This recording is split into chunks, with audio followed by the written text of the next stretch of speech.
ఈ మధ్యకాలంలో ఎక్కడ చూసినా పేరు పెట్టి పిలవడాలు, కచ్చీపులు అమ్మడాలు, అంజూరపు అమ్మడాలు, ఇలా చాలా విచిత్రమైన పద్ధతులన్నీ క్రైస్తవ్యంలో పాటిస్తూ ఉన్నారు కొంతమంది బోధకులు. మేము గొప్ప ప్రవచనాలు చెప్పేటువంటి ప్రవక్తలమని చెప్తున్నారు. మీరు అందరు ఎక్కడికి వెళ్ళారండి? చక్కగా ఖమ్మం లేకపోతే విజయవాడలో ఆ వాగు పొంగి పొర్లిపోయి ఎన్ని వేల మంది నిరాశ్రులు అయిపోయారు. మరి చక్కగా అదేదో చెప్పుంటే అందరూ పేరు పెట్టి, ఇదిగో సింగనగర్ మునిగిపోతుంది, లేదు బుడమేరు వాగు పొంగుతుందని ఒక మాట చెప్పుంటే బాగుండేది కదా. క్రైస్తవులు ఇప్పటికైనా బుద్ధి తెచ్చుకోండి. రక్షణ, మారు మనసు అనేది ప్రాముఖ్యమైనవి.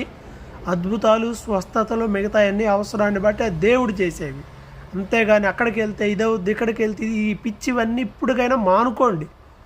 దేవుణ్ణి ఆశ్రయిస్తే మనం బ్రతుకుతాం. దేవుని వైపు చూస్తే రక్షణ పొందుతాం. మాయ మాటల వైపు వెళ్తే మోసపోతాం.